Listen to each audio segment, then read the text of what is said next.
저는 오늘 제목을 복받을 결심이라고 잡아보았습니다.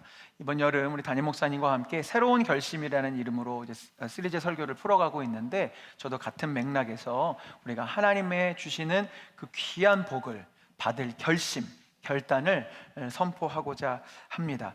우리가 복음 이렇게 이야기하는데요, 복음이 무엇일까? 곰곰이 생각해 보면 물론 복음에 대한 교리적인 설명들, 십자가, 부활 이런 이야기를 우리가 할 수 있지만, 사실 복음은 복된 이야기고 우리를 향하여 더 깊은 복을 주고자 하시는 하나님의 마음이 곧 복음입니다.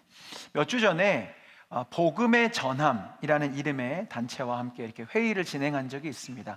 이 단체는 우리 주님의 복음을 세상에 문자 그대로 광고를 하는 그런 단체예요. 그래서 넌 크리스천 분들도 복음에 대해서, 예수님에 대해서, 교회에 대해서 이렇게 오해 없이 이해하고 또 복음에 대한 궁금증을 갖게 하기 위해서 갖가지 방식으로 이렇게 복음을 광고하는 단체인데, 이제 저희 교회하고도 귀한 사역들을 앞으로 계속 일궈갈 것 같아요. 이제 이런 일들을 하는 단체예요. 지하철역이나 버스 정류장에 보면 이렇게 광고판을 통해서 복음이 무엇인지, 예수님이 무엇인지 거부감 없이 전달되도록 합니다. 또한 고속도로나 건물, 또 교회 외벽, 저희 교회도 아마 그렇게 할 것 같은데, 이렇게 해서 많은 사람들이 보는 자리에서 예수님을 소개하고요, 또 어떤 도시에서 이렇게 버스에 복음에 대한 메시지를 붙여서 이렇게 많은 분들에게 예수님에 대해서 소개합니다. 이 단체에서 요즘 복음에 대한 어떤 핵심 주제로 이렇게 카피라이트로 잡은 문구가 있었는데요, 당신이 더 행복했으면 좋겠습니다 라는 문장이더라고요. 제가 이 팀과 함께 이렇게 회의를 진행하면서, 그렇지, 맞지, 복음은 다른 것이 아니고 우리가 더 행복해졌으면 하는 하나님의 마음, 그 진리, 그 이야기가 복음이지라는 생각을 하게 되었습니다. 하나님은 우리가 더 행복하기를 누구보다 바라고 계십니다. 하나님은 우리가 참된 행복과 형통을 누리는 복된 인생이 되시기를 그 누구보다 원하고 바라고 계시는 분이 바로 우리의 하나님이시죠. 이것은 단지 인간의 바람이 아니라 주님이 내가 그런 그런 존재라고 성경을 통해 말씀하셨기 때문에 그렇습니다. 우리가 잘 알고 있는 민수기 6장에 이런 말씀이 있지요. 여호와는 내게 복을 주시고 너를 지키시기를 원하며, 여호와는 그의 얼굴을 내게 비추사 은혜 베푸시기를 원하시고, 여호와는 그 얼굴을 내게로 향하여 드사 평강 주시기를 그 누구보다 원하시는 분이 우리 주님이십니다. 얼마나 아멘이고 감사한 거예요. 하나님, 저에게 복 좀 주세요, 은혜 주세요, 나는 그것을 원합니다가 아니라 하나님 스스로가 우리에게 복 주시기를, 은혜 주시기를 누구보다 바라고 계시대요. 그런 맥락에서 성경을 찾아보니까 이 인간을 향한 항상 어떤 그 첫 자리는 항상 복에 대한 이야기를 하시더라고요. 사람을 창조하신 이후에도 주님이 창조된 사람에게 무언가를 맡기고 시키시고 사명을 맡기시기 전에 복부터 주시더라고요. 말씀을 볼게요. 1장 27절에 이렇게 되어 있습니다. 하나님이 자기의 형상, 곧 하나님의 형상대로 사람을 창조하시고, 그 다음 구절 보죠. 하나님이 그들에게 복을 주시며. 그게 하나님의 첫 마음이셨던 거예요. 사람을 창조하시는 이유가 무엇이냐면 복 주시기를 원하셨어요. 우리에게 행복 주시기를 원하셨죠. 예수님의 산상수훈도요, 주님의 하나님 나라에 대한 여러 가지 교훈과 진리를 선포하시는 그 첫 자리에 어떤 말씀부터 하시냐면 팔복의 말씀부터 하십니다. 복 주시기를 원하시는 거예요. 오늘 시편도 마찬가지죠. 시편 안에 150개의 노래가 있는데, 하나님께서 섭리하셔서 이 시편의 순서가 정리될 때 복에 대한 이야기, 복 있는 사람은 복에 대한 이야기로 시편 1편이 시작되도록 만드셨습니다. 다시 말씀드리지만 주님은 우리에게 복 주시기를 누구보다 원하고 계시고요, 주님은 우리가 더 행복하기를 바라고 계십니다. 아멘이신가요? 그런데 제가 이렇게 설교를 준비하는 중에 이쯤 됐을 때 마음 가운데 그런 질문이 올라오는 성도님들이 계실 것 같았어요. 어떤 질문이냐면, 네 목사님, 하나님이 우리에게 복 주시는 분이신 것도 제가 알고 하나님이 내 인생이 더 행복해지기를 바란다는 것 알지만 제 인생은 그런 것 같지 않습니다 라는 분들이 계실 것 같고, 또 제 안에도 그런 질문이 올라오는 그런 시절들과 시기가 있었죠. 하나님께 질문했습니다. 하나님, 우리에게 복 주시기 원하시는 분이신 것은 알지만 우리의 인생에 행복이 느껴지지 않는 많은 성도님들 계십니다. 인생의 험한 광야와 근심의 자리를 지나가느라 정말 하나님은 나에게 복 주시기를 원하는가 싶은 물음을 가지신 성도님들이 계실 것 같습니다. 저는 그런데 오늘 이 복에 대한 말씀을 풀어가야 됩니다. 하나님, 저에게 용기를 주시고 하나님 말씀의 근거를 주십시오 라고 기도할 때 하나님께서, 제가 성경을 통독하는 과정 중에 예레미야 애가의 말씀을 읽을 때 그 답을 정말 거짓말처럼 딱 주셨어요. 예레미야 애가 3장 33절에 이런 말씀이 있습니다. 주께서 인생으로 고생하게 하시며 근심하게 하심은 무엇이 아니라고요? 본심이 아니시로다. 아멘. 하나님의 본심은 우리가 그저 고생하거나 그저 광야에서 환난만 당하는 것은 절대 우리 주님의 본심이 아니라는 것입니다. 하나님의 본심은 우리가 복된 인생 되기를 원하시고 우리에게 복 주시기를 원하시는 그 마음이 하나님의 본심이자 우리를 향한 결론이라고 하나님 말씀을 통해 저에게 확증해 주셨어요. 그래서 올해 상반기 제가 우리 성도님들을 신방하고 이렇게 예배하면서 계속해서 하나님이 제 마음 가운데에 복에 대한 말씀을 계속 주시더라고요. 각 가정마다 하나님의 복의 원리에 대해서 말씀하게 하셨는데 그 시간들을 쭉 지나면서 제게 어떤 하나의 선명한 영적인 원리 하나가 새겨졌습니다. 하나님은 정말로 복 주시기를 원하셔서 참 많은 복에 대한 성경 구절들이 있는데 그 구절들마다 하나의 공통점이 있어요. 그것이 무엇이냐면 이 복을 받기 위해서는, 복을 누리기 위해서는 우리가 해야 할 어떤 전제 조건이 있더라고요. 이를테면 이렇습니다. 여호와를 경외하는 자에게는 이러저러한 복을 주시겠다. 우상을 멀리하고 하나님만을 예배하는 자에게는 이러저러한 복을 주시겠다. 하나님의 말씀을 묵상하고 주야로 묵상하고 흔들리지 않는 자에게는 이런 은혜를 주겠다라는 일종의 전제 조건들이 다 복에 대한 구절에 달려있더라고요. 제가 하나님 앞에 또 질문이 생겼어요. 하나님, 그러면 이런 구절들을 볼 때 결국 복은 하나님과 우리 사이의 어떤 기브 앤 테이크로 거래하는 그런 개념입니까? 내가 어떤 하나님께 이런 정성을 다하고 예배의 정성을 다하면 그것이 예뻐서 주시는 것이 복에 대한 개념입니까? 근데 제가 그것이 왜 불편하고 질문을 드렸냐면, 이런 방식의 복에 대한 개념은 세상 다른 종교들도 갖고 있는 개념이고, 특별히 미신, 어떤 그런 구슬하거나 무당을 불러서 점을 칠 때의 방식들이 다 그런 거잖아요.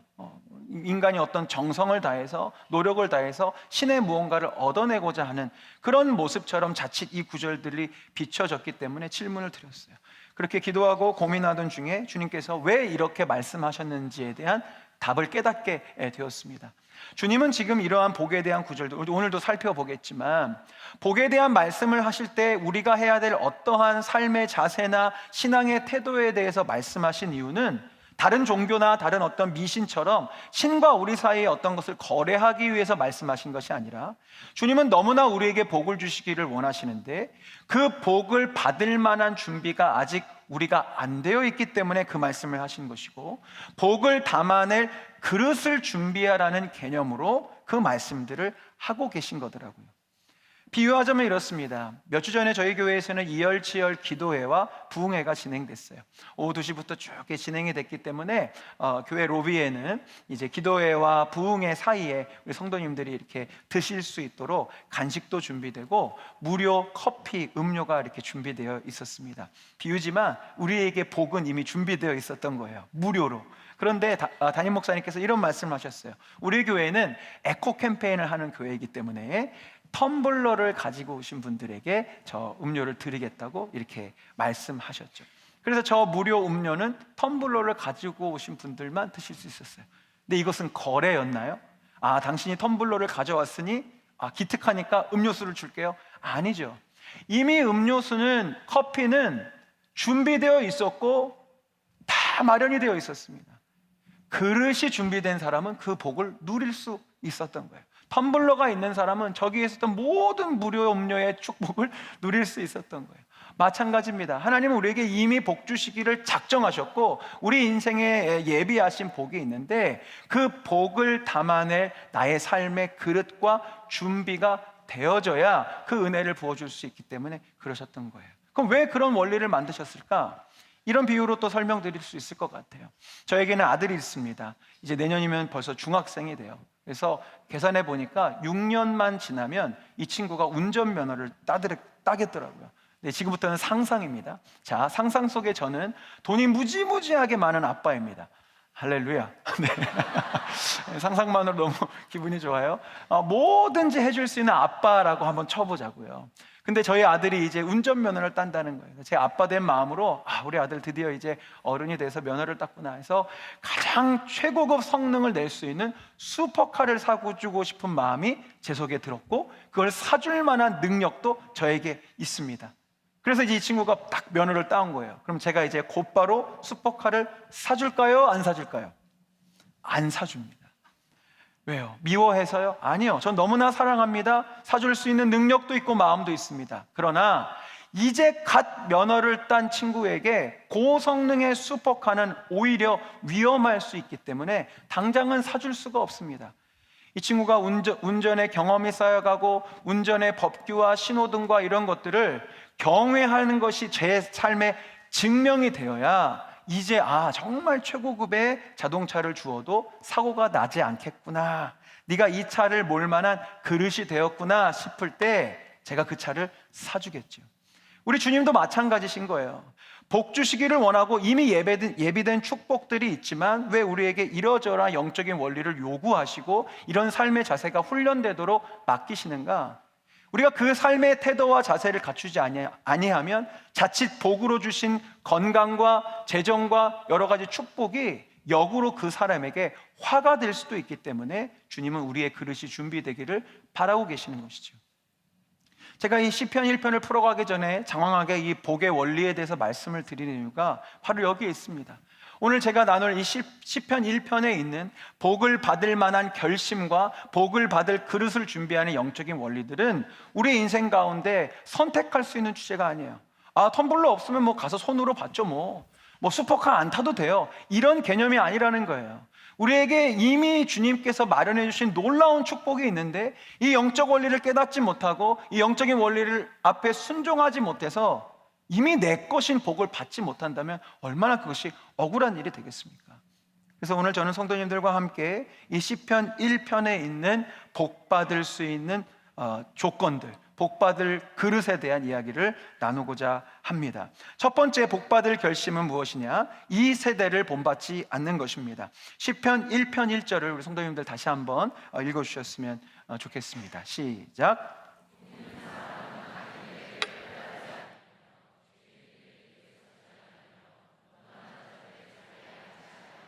아멘. 악인들의 꾀, 죄인들의 길, 오만한 자들의 자리에서부터 떠날 때 복을 받을 그릇이 준비된다라고 이 시편은 이야기하고 있습니다.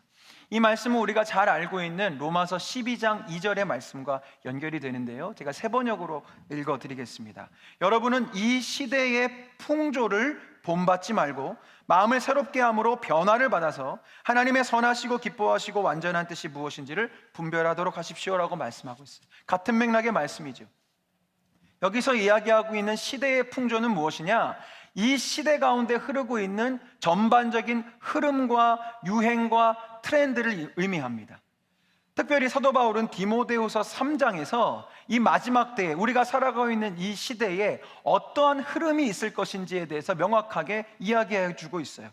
디모데후서 3장 1절 말씀에 이렇게 되어 있습니다. 너는 이것을 알라, 말세에 고통하는 때가 이를 것이다. 마지막 때에 고통하는 시대적인 흐름이 올 것인데 그 시대적 흐름의 첫 번째는 무엇이냐면 사람들이 자기를 사랑하고 돈을 사랑하고 쭉 고통스러움의 흐름들을 이야기한 이후에 4절에 쾌락 사랑하기를 하나님 사랑하는 것보다 더한다라고 되어 있어요. 이 마지막 때의 시대의 풍조, 이 시대의 트렌드는 무엇이냐면 자기를 사랑하고 돈을 사랑하고 쾌락을 사랑하는 것이죠. 제가 다른 예화나 다른 설명을 드리지 않아도 이미 우리가 느끼고 내 삶에도 그런 모습이 있고 이 시대의 모습 속에서 우리가 볼 수 있는 장면들이에요. 얼마나 자기 사랑이 점점 더 심해지고 있는 시대인지 모르겠습니다. 나와 내 가족과 내 것이 가장 중요하죠. 돈 사랑은 말할 것도 없고요. 쾌락 사랑, 이제는 쾌락을 위해서라면 무엇이든 해도 다 답이 되는 시대, 괜찮고 올바른 시대가 점점 무섭게 되어져 가고 있어요. 또한 이 말씀의 맥락 가운데 볼 수 있는 말세의 트렌드는 무엇이냐면 사람들이 듣고 싶은 말만 들으려 한다는 그런 말세의 풍조가 있습니다. 디모데후서 4장 3절 말씀, 때가 이르면 사람들이 건전한 교훈을 받으려 하지 않고 귀를 즐겁게 하는 말을 들으려고 자기네 욕심에 맞추어 스승을 모아들일 것입니다. 그들은 진리를 듣지 않고 꾸민 이야기에 귀를 기울일 것입니다. 이것이 시대의 풍조라는 거예요. 그리고 이 시대적인 풍조는 이미 내 삶 아주 가까운 데서 증명되고 있습니다. 바로 여러분들의 스마트폰 안에서 진행되고 있어요. 여러분들 폰 안에 U로 시작해서 V로 끝나는 어플 다 갖고 계시죠? 그 어플은 어떻게 내가 관심 있고 좋아하는 것들을 그토록 계속해서 알려주는지, 내가 보고 싶고 관심 있는 게 계속 떠요. 전문적인 용어로 그것을 알고리즘이라고 합니다. 내가 관심 있고 보고 싶고 하는 것들을 계속 올려줍니다. 물론 편리할 수 있어요. 그렇지만 이 일들을 통해서 지난 10여 년 동안 증명된 하나의 증상이 무엇이냐면, 많은 사람들이 확증 편향, 늘 자기가 보고 듣고 그런 부분만 자꾸 접하다 보니까 그것만이 옳은 것이고 그것만이 선한 것이라는 생각을 자꾸 갖게 되는 겁니다. 그래서 나와 다른 생각을 가지고 있거나 나와 다른 취향을 가지고 있거나 나와 다른 생각을 갖고 있는 사람들을 잘 용납하지 못하고, 그건 잘못된 거야, 틀린 거야, 내가 본 건 그런 거 아니던데 라는 것으로 점점 더 편협해지고 서로 다투고 양극화되고 갈라지는, 말씀 그대로 고통하는 시대가 오는 것이죠. 또한 이러한 우리의 정신세계와 이 멘탈의 흐름들은 우리의 신앙생활과 영적인 영역에서도 영향을 끼칩니다. 저는 이 단위에 설 때마다 저만 갖고 있는 소박한 트라우마가 하나 있어요. 그 얘기를 좀 오늘 드디어 담대하게 나누게 됩니다. 지금부터 한 5, 6년 전에 제가 그때 청년 사역하고 있었을 때였는데요, 담임 목사님께서 이 청년부 예배의 강단을 제게 조금씩 맡겨주시기 시작했어요. 그래서 원래는 청년들에게 담임 목사님이 다 설교를 하시다가 한 5, 6년 전부터 저에게 설교를 맡기셨는데, 설교 초반에 이렇게 딱 단위에 쓰면요, 중간중간에 이제 한두 분씩 나가세요. 왜냐하면 담임 목사님이 아니라는 거죠. 지난주까지 몇 주 전까지 담임 목사님이 계속 설교하셨는데 왜 자꾸 김종인 목사님 올라와 설교를 하지? 나가요. 그래서 제가 설교를 하면서도 이곳에 은혜롭게 앉아 계시는 분들은 눈에 안 들어오고 나가는 분이 보이는 거예요. 그리고 추적해요. 혹시 화장실에 가실 거야. 제 마음에 위로를 하는 거죠. 그럼 이제 여기서 보면 여러분 화장실 가는 길이 다 보입니다. 나중에 한번 올라와 보세요. 근데 화장실에 가는지 않고 가세요. 저 멀리. 들어오지 않으세요. 집에 간 거예요. 제가 설교를 하면서도 집에 가셨구나 이런 생각을 합니다. 이해는 됩니다. 어떤 마음인지. 나는 오늘 김병삼 목사님 설교를 들으러 왔는데 이름도 알지 못하는 부목사님이 나와 설교를 하니 불편하실 수 있었겠죠. 그리고 본인의 기대가 아니었기 때문에, 또 혹은 제 오해로 바쁜 일 때문에 가셨을 수도 있겠는데요, 그런 경험을 거의 초반에 매주 이렇게 경험하면서 제 마음에 상처도 됐지만 저 스스로를 또한 돌아보게 됐어요. 사실 나가는 분들 탓할 게 아니라 나도 그렇지 않을까.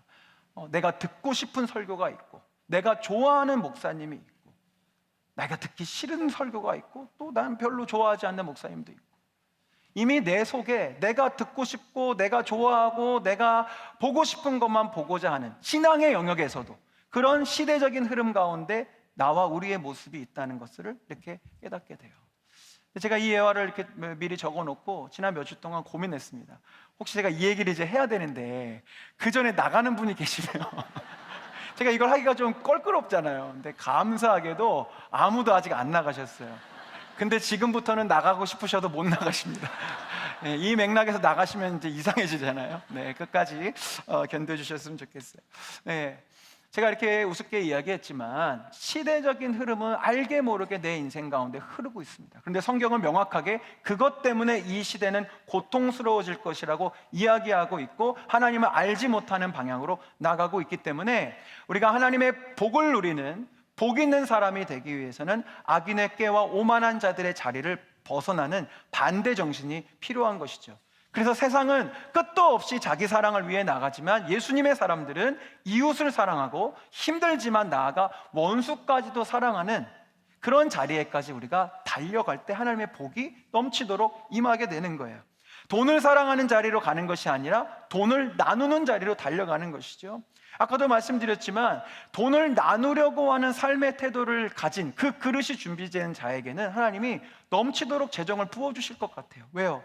이 친구에게 재정을 맡기면 자기 욕심대로 쓰지 않고 계속 나눌 거니까 제가 하나님이라면 넘치도록 부어주실 것 같거든요. 다시 말씀드리지만 지금 하나님은 복에 대한 기브 앤 테이크를 말씀하시는 것이 아닙니다. 이런 삶의 태도를 가질 때 주님은 넘치는 복과 은혜를 주실 수밖에 없는 영적인 구조를 가지고 있는 거죠. 쾌락사랑도 마찬가지입니다. 아까 성경 말씀 보니까 말세의 사람들은 쾌락사랑하기를 하나님보다 더한다라고 되어 있었어요. 그렇기 때문에 반대 정신으로 살아가는 우리들은 이제 쾌락보다는, 내 얄팍한 즐거움보다는 하나님을 예배하고 하나님을 기뻐하고 주님의 나라를 위해서 헌신할 때 주어지는 진정한 행복과 기쁨을 나의 삶의 목표로 삼기 시작할 때 하나님은 그 진정한 행복을 더욱더 부어주시겠죠. 세상 사람들은 듣고 싶은 것만 듣지만 이제 우리 크리스천들은 듣기 싫은 것에도 귀를 기울일 수 있는 마음을 품을 때 하나님의 복은 우리의 인생 가운데 임하는 것입니다. 그렇기 때문에 두 번째 복받을 결심이 이렇게 연결이 되죠. 두 번째 결심은 무엇이어야 되냐면 성경 말씀을 주야로 묵상하는 것이어야 합니다. 디모데후서 3장에 말세에 고통하는 트렌드에 대해서 사도 바울이 설명한 이후에 그의 영의 아들 디모데에게 그럼 이런 시대 가운데서 어떻게 승리할 수 있을지를, 그 답을 같은 디모데후서 3장에 제시를 하고 있어요. 우리가 너무나 잘 알고 있는 그 유명한 구절입니다. 그러나 너는 배우고 확신한 일에 거하라. 그러나 너는, 세상은 이렇게 다 흘러가고 다 나아가지만 그러나 너는 배우고 확신한 일에 거해야 되는데 그것은 무엇이냐면 바로 성경이라고 이야기하고 있어요. 어려서부터 성경을 알았나니 성경은 능히 너로 하여금 그리스도 예수 안에 있는 믿음으로 말미암아 구원에 이르는 지혜가 있게 하느니라. 모든 성경은 하나님의 감동으로 된 것으로 교훈과 책망과 바르게 함과 의로 교육하기에 유익하다라고 되어 있어요. 여기에 분명히 교훈과 책망이라고 되어 있지요. 교훈과 책망, 듣고 싶은 말이 아니라는 얘기입니다. 누가 교훈과 책망을 막 즐거워하겠어요? 성경을 읽을 때 우리는 영적인 부담을 얻게 되고 내 죄가 발견이 되고 또 내가 해야 될 사명의 자리가 자꾸 말씀을 읽을 때마다 보여지기 때문에 우리의 영과 또 사단은 그래서 끊임없이 우리를 성경 보지 못하는 자리로 유혹하는 것이죠. 그러나 그 흐름을 이겨내고 하나님의 말씀 앞으로 나올 때 우리는 복받을 그릇으로 준비되어지는 것입니다. 그래서 시편 1편은 이렇게 이어지는 거예요. 복 있는 사람은 오직 여호와의 율법을 즐거워하며 그의 율법을 주야로 묵상하는 사람이다 라고 되어 있죠. 근데 여기서의 묵상은 원어적인 의미를 살펴볼 필요가 있습니다. 단순히 이것을 성경을 묵상하고 큐티를 하고 통독을 하는 개념을 이야기하는 것이 아닙니다. 이 성경의 묵상은 원어적으로 볼 때 되새김질하다, 끊임없이 반복하고 반복한다라는 의미를 갖고 있습니다. 하나님은 우리의 인간의 존재를 그렇게 창조하셨어요. 반복을 통해서 무언가를 배워가고 기억하고 익혀가도록 만드신 것이죠. 그렇기 때문에 신명기 6장에 보면 쉐마 교육이라고 이름 붙은 이스라엘 사람 방식의 교육 방식이 있습니다. 그래서 하나님은 그 자녀와 자녀의 자녀들이 하나님 주시는 복을 온전히 누려가는 승리하는 백성 되게 하기 위해서 신명기 6장에 이러한 영적인 원리들로 자녀들을 가르치라고 말씀하셨어요. 신명기 6장에 그 유명한 구절이 있죠. 이스라엘아 들으라, 우리 하나님 여호와는 오직 유일한 여호와이시니 너는 마음을 다하고 뜻을 다하고 힘을 다하여 내 하나님 여호와를 사랑하라. 이것이 이제 가르쳐야 될 내용이 되고 또 하나님 말씀 구절이 되는 것입니다. 근데 이것을 어떻게 가르치라고 성경은 명령하고 있는지 보세요. 오늘 내가 내게 명하는 이 말씀은 너는 마음에 새기고 내 자녀에게 부지런히 가르치래요. 한두 번 가르치는 것이 아니라 부지런히 반복해서 가르치라는 것입니다. 근데 그것을 또 어떻게 가르치냐면 집에 앉았을 때든지 길을 갈 때든지 누워있을 때든지 일어날 때든지 계속 반복해서 가르치라는 거예요. 그래서 제가 한번 상상해 봤습니다. 정말 이 신명기 6장의 말씀 그대로 순종하며 살아가는 가정에게 어떤 일이 펼쳐질까 상상 속으로 같이 들어와 주셨으면 좋겠어요. 자, 일단 집에 앉았을 때든지 가르치래요. 이런 겁니다. 아이가 학교를 갔다가 돌아왔어요. 이 엄마가 아이가 앉는 순간 얘기합니다. 사랑하는 아들, 오늘 하나님을 마음과 뜻과 힘 다해 사랑했어? 자기 사랑, 돈 사랑, 쾌락 사랑 멀리 했지? 이렇게 하면 아들이 뭐야, 엄마 왜 이래? 싶겠지만 모르겠어. 뭐 이렇게 넘어갈 거예요. 그 다음 말씀에 이 엄마가 순종하는 거예요. 길을 갈 때든지, 이 아들하고 이제 마트로 장 보러 가는 길이에요. 길을 가고 있잖아요. 이제 엄마가 얘기합니다.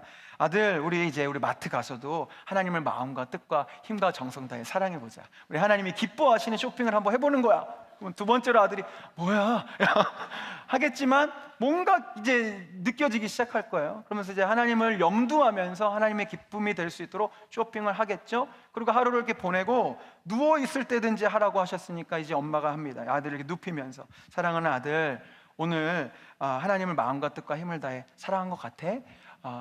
엄마는 사실 너에게 계속 질문하고 했지만 사실 그렇게 잘하지 못한 것 같아. 우리 내일 한번 더 하나님을 사랑하면서 하루를 살아보자 라고 이렇게 아이를 재워요. 그 다음에 성경은 여기서 양보하지 않잖아요. 일어날 때든지. 일어날 때가 됐어요. 느낌 오시죠 벌써? 아들이 깨려고 할 때 아들 이러면, 제가 아들이라면 바로 얘기할 거예요. 네 엄마, 오늘도 마음과 힘과 정성과 뜻을 다해 하나님을 사랑하겠습니다. 오케이, 저 학교 갑니다. 네, 장난 같은 이야기지만 여러분, 이렇게 하루만 살아도 이 아이는 잊어먹지 않을 거예요. 마음과 뜻과 힘을 다해 하나님을 사랑해야 되는 거구나. 내가 부족하지만 그렇게 노력해야 되겠구나.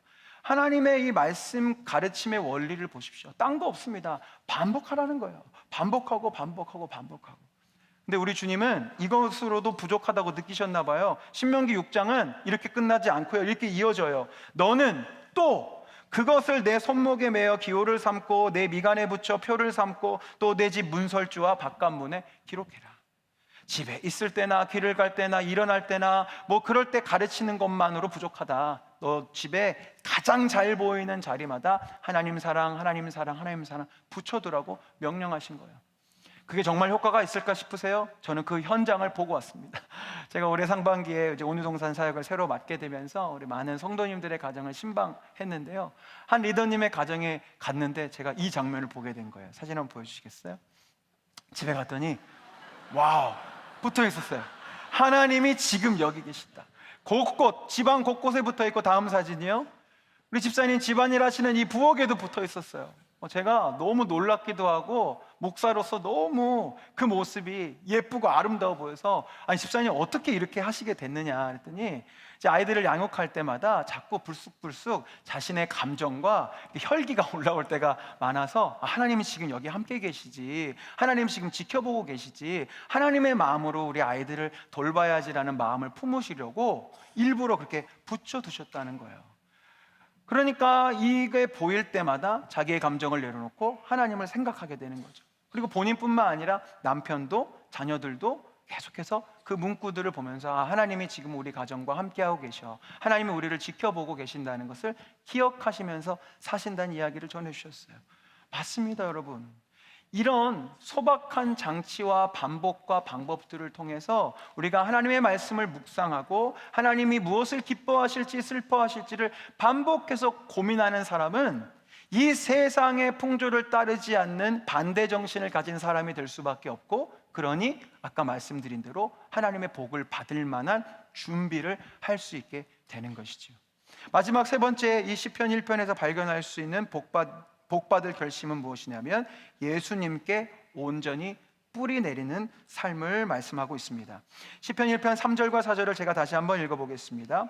그는 시냇가에 심은 나무가 철을 따라 열매를 맺으며 그 잎사귀가 마르지 아니함 같으니 그가 하는 모든 일이 다 형통하리로다. 악인들은 그렇지 아니하며 오직 바람에 나는 겨와 같도다. 성경은 명확하게 보여주고 있습니다. 의인은 복을 받는 사람들이고 그 사람들은 시냇가에 심은 나무처럼 사는 사람들이라 라고 이야기하고 있고요, 악인들은 망하는 사람이고 바람에 나는 겨처럼 살게 될 것이다 이야기하고 있습니다. 우리는 결론을 알고 있고 노래 가사로도 있기 때문에, 그래요, 저는 시냇가에 심은 나무가 될게요 라고 다짐하지만, 가만히 말씀을 묵상하고 제 삶을 돌아보니 우리 모두는 사실은 바람에 나는 겨처럼 살고 싶어 하고 또 그렇게 살고 있는 것 같아 보였습니다. 무슨 말씀이냐면, 우리 모두는 사실 내 마음대로 살고 싶은 마음이 굉장히 많지 않습니까? 바람에 나는 겨는요, 자유로워요. 바람이 부는 대로, 이 시대의 흐름대로, 세상 사람들의 풍조대로 그냥 편하게 살 수 있어요. 자기 사랑, 돈 사랑, 쾌락 사랑. 제가 지금 교회 밖에 나가서 이 메시지를 전한다면 사람들은 저에게 손가락질할 겁니다. 그게 뭐가 잘못됐는데요? 그게 뭐가 나쁜 일인데요? 내가 날 위해 살고 돈 벌고 나의 즐거움을 위해서, 행복을 위해서 사는 게 뭐가 나쁜 일이죠? 라고 이야기할 겁니다. 그렇기 때문에 바람에 나는 겨가 된다는 것은 이 세상의 흐름과 세상의 문화와 쾌락 앞에 그냥 내 마음대로 끌리는 대로 살아가면 되는 거예요. 편합니다. 그런데 반면 시냇가에 심은 나무는 어떠하죠? 우리는 결론을 알고 있기 때문에 이 시냇가에 심은 나무가 복이라는 것을 알고 있지만, 이 나무의 입장에서만 보면 바람에 나는 겨가 늘 부러울 수밖에 없어요. 왜? 자기는 늘 그 자리에 있어야 되거든요. 바람 부는 대로 세상 사람들은 다 재미있는데, 돈 많이 버는데 여기저기로 달려가지만 자기는 갈 수 없어요. 하나님이 부르신 그 자리, 순종하라고 하신 그 자리, 인내하라고 하신 그 자리, 아까 말씀드렸듯이 광야와 고통과 근심의 자리 아직 있으라 하시면 다른 데 가지 아니하고 그저 묵묵히 그 자리를 지키는 그런 시냇가에 심은 나무. 하나님 주신 이 말씀의 약속을 믿지 않는다면 그저 괴로울 수밖에 없는 그 자리에 우리는 순종하며 인내할 수밖에 없는 것이죠. 그러나 그 인내의 자리를 지킬 때에 하나님께서는 복을 허락하시고 마침내 모든 것에 형통한 인생이 되게 하신다는 것입니다. 그렇기 때문에 구체적으로 그럼 우리가 예수님께 뿌리 내리고 하나님께서 주신 이 말씀의 자리에 순종하며 버틴다는 것은 어떤 삶의 모습을 가져야 하는 것일까? 성경은 답을 줍니다. 골로새서 1장 23절에 이렇게 기록되어 있어요. 만일 너희가 믿음에 거하고 터 위에 굳게 서서 너희 들은 바 복음의 소망에서 흔들리지 아니하면 그러하리라. 이 말씀을 유진 피터슨 목사님이 메시지 성경에서 이렇게 의역하셨습니다. 끊임없이 메시지, 복음의 주파수를 맞추고 마음이 흐트러지거나 주의를 빼앗기는 일이 없도록 조심하십시오. 기가 막힌 비유라고 생각합니다. 요즘 우리가 라디오를 흔히 듣지는 않습니다만, 이 라디오 예전에 우리가 들을 때 수많은 주파수들이 공중에 떠다니기 때문에 내가 듣고자 하는 방송국의 주파수를 맞추죠. 일부러 맞춥니다. 이 시대의 풍조는 끊임없이 우리에게 혼란스러운 주파수를 던져줍니다. 자기 사랑해, 돈 사랑해도 돼, 쾌락 사랑해, 너 듣고 싶은 대로, 너 살고 싶은 대로, 하고 싶은 대로 마음대로 살아. 계속 혼란스러운 주파수를 우리에게 던져주죠. 근데 예수 그리스도의 사람들은 어때야 하냐면 그런 소리들과 그런 헛된 주파수에 내 인생의 방향을 맞추는 것이 아니라 오직 예수님께, 오직 성경 말씀에 하나님이 기뻐하시는 삶에 내 삶의 주파수를 계속 맞추는 겁니다. 살다 보면 흐트러지고 살다 보면 바뀌어질 수 있습니다. 우리는 넘어질 수 있고 실수할 수 있죠. 그러나 믿음 뿌리 내리는 시냇가에 심은 나무가 되는 것은 그때마다 순간순간 예수님께, 말씀에, 하나님의 진리에 내 삶의 주파수를 끊임없이 맞추는 거예요. 그리고 그 일을 인내함을 가지고 반복적으로 해나가고 버티고 견디실 때 하나님은 비로소 우리의 인생을 큰 복을 담아낼 수 있는 그릇으로 만들어 가시는 것입니다. 사진 한 장을 띄워주시겠습니까? 한두 번쯤 보신 적 있으시죠? 이것은 국보 제68호 청자 상감 운항문 매병이라는 그런 문화재입니다. 아주 귀한 도자기죠. 12세기 고려시대에 만들어진 고려 청자고요, 1962년에 국보로 지정이 되었습니다. 여러분들이 이 도자기를 실제로 보시려면 서울 성북구에 있는 간송미술관이라는 곳에 가시면 보실 수 있대요. 근데 어떻게 해서 이 도자기가 그 미술관에 놓여지게 됐는지에 대한 스토리를 제가 이렇게 듣게 되었습니다. 이 청자 상감 운항문 매병은 고려 청자 중에서도 당대 최고의 작품으로 이제 손꼽히는 작품이었는데요. 일제 시대 때 이 매병을 소유하고 계신 분이 계셨대요. 근데 조선 총독부도 일본 사람들도 이게 너무 귀한 문화재니까 이걸 사고 싶었던 모양이에요. 일제시대 때 많은 문화재들 우리가 빼앗겼었잖아요. 그래서 이 소유주에게 일본은 1만 원을 제시합니다. 근데 그 당시 1만 원이면 서울의 으리으리한 기와집 10채 정도를 살 수 있는 엄청나게 큰 돈이었어요. 지금으로 보면 100억도 넘는 돈이겠죠. 근데 이분이 이제 일본에게 이것을 팔고 싶지는 않으셔서 그 큰 돈을 거절하고 이제 팔지 않으셨어요. 이제 훗날에 간송미술관을 창립하신 전영필 선생님께서 뭐 이 외에도 우리나라 문화재를 일본에게 빼앗기지 않으려고 자신의 사비로 많은 문화재를 사 모으셔서 이제 간송미술관에 두신 분이신데, 이 고려 청자를 빼앗길 수는 없으니까 2만 원을 들여서, 기와집 20채 값을 들여서 이 병을 구입하시고 이제 본인이 소유하고 계셨던 거예요. 훗날에 또 오사카에 있는 한 일본 사람이 이게 너무나 귀한 작품이니까 4만 원을 제시했음에도 불구하고 전영필 선생님께서 이제 팔지 않으셨다는 이야기를 듣고, 그래서 이 고려청자가 자칫 일본 미술관에서 우리가 보게 될 뻔했는데 우리가 한국에서 이제 볼 수 있는, 또 우리의 국보로 지정될 수 있는 이런 일들에 대한 에피소드였어요. 저는 지금 이 예화를 통해서 이 문화재를 지켜낸 얘기를 하고자 하는 것이 아니고요, 이 병의 가치가 얼마나 대단한지에 대해서 말씀드리고 싶어요. 그냥 보면 병인데 이 병이 수백억의 가치를 가지고 있어요. 아니요, 지금은 돈으로 환산할 수 없을 만큼 문자 그대로 국보가 되었지요. 근데 이 국보가 처음부터 국보였을까요? 아닙니다. 이 매병, 이 고려청자는 맨 처음에는요 그저 진흙이었어요. 아무도 거들떠 보지 않는 진흙이었습니다. 그런데 이 진흙이 토기장이의 손에 들려져서, 이 토기장이가 들고만 있는 게 아니잖아요. 여기저기 주무르는 고통의 시간들을 견뎌요. 자꾸 이 토기장이가 자기를 쳐요, 때려요. 불편한데 자꾸 나에게 고난을 줍니다. 근데 그 시간을 이 진흙이 버텨요. 그리고 어지러워 죽겠는데 이 토기장이가 나를 계속 뺑뺑뺑뺑 돌려요. 반복되는 고통을 계속 준단 말이에요. 그런데 이 기특하게도 이 진흙이 그 시간을 버텨요. 야, 이제 버텼더니 내가 진흙이었는데 이제 모양새가 좀 나오네, 이제 고통 끝났나 보다 싶은데, 이 모진 토기장이는 이 진흙을 이제 어디다 집어넣어요? 뜨거운 불가마에 집어넣습니다. 그리고 그 긴 고통의 시간을 드디어 이 진흙이 버티고 견뎌내요. 그랬더니 무엇이 되었습니까?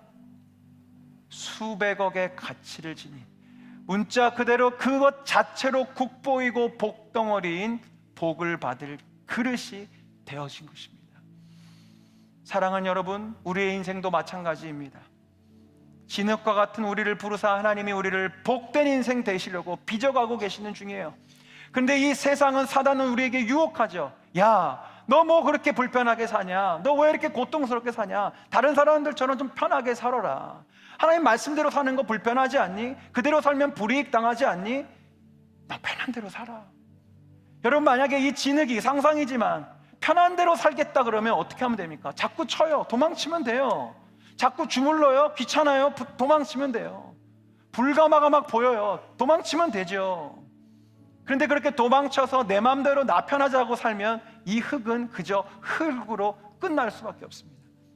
그런데 그 시간들을 견디고 믿음 뿌리 내리고 시냇가에 심은 나무가 되기로 작정하고 하나님의 본심을 우리가 신뢰하며, 지금 내가 당하고 있는 고통과 환난의 시간은 하나님의 본심이 아니실 거야, 하나님은 날 그냥 불가마에서 끝나는 인생 되게 하시지 않을 거야 라는 것을 믿으며 반드시 복 주실 주님을 기대하며 인내함으로 그 말씀의 자리를 지킬 때에 우리 모두의 인생은 이 고려청자 매병처럼 하나님께서 귀히 쓰시는 국보급 인생이 될 줄로 저는 확신합니다.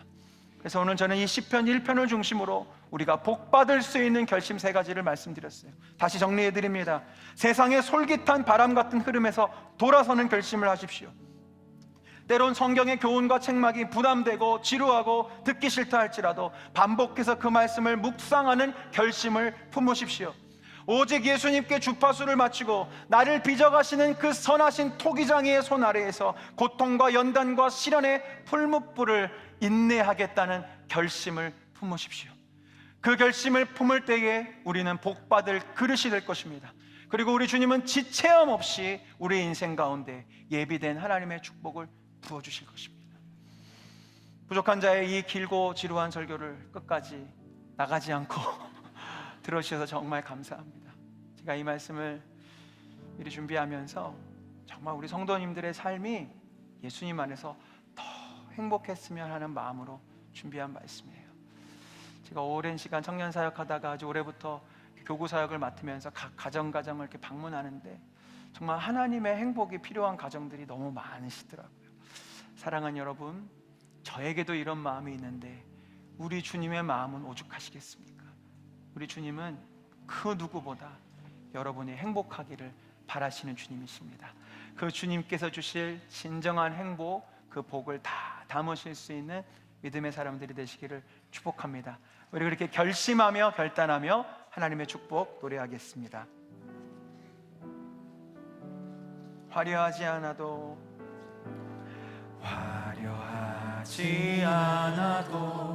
정결하게 사는 삶, 가진 것이 적어도 감사하며 사는 삶, 내게 주신 작은 힘 나눠주며 사는 삶, 이것이 나의 삶의 행복이라오.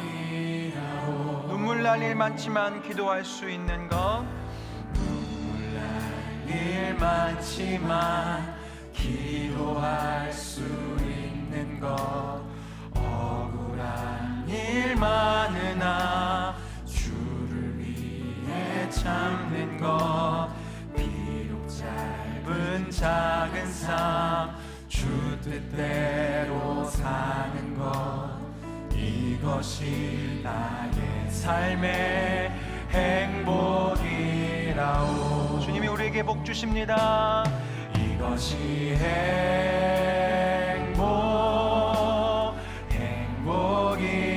행복이라오.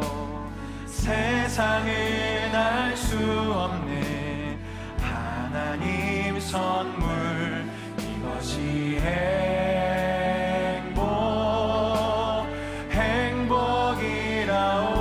행복이라오. 하나님의 자녀로 살아가는 것, 이것이 행복이. 우리 복 받을 결심이 가사 가운데 있습니다. 다시 한번 고백합시다. 화려하지 않아도 하나님 말씀하시는 거룩한 삶을 살아가기로 결단합시다. 가진 것이 적어도 감사하며 사는 삶, 내게 주신 작은 힘 나눠주며 사는 삶, 이것이 나의 삶의 행복이라. 눈물 날 일 많지만 기도할 수 있습니다. 일 많지만 기도할 수, 억울한 일 많지만 하나님의 능하신 손 아래서 우리가 인내하고 견딜 때에 하나님 우리에게 복 주실 것입니다. 참는 것, 비록 짧은 작은 삶 주 뜻대로 사는 것, 이것이 나의 삶의 행복이라오. 이것이 행복입니다. 이것이 행복이라. 세상은 알 수도 없고 빼앗아갈 수도 없는 진정한 복을 우리에게 주시옵소서. 주님, 하나님 선물, 이것이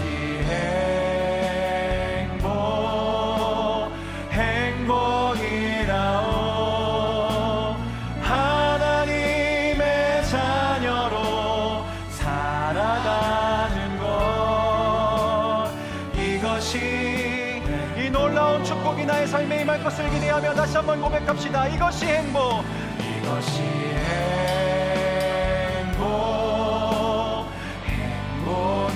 행복이라오. 세상은 알 수 없는 하나님 선물, 이것이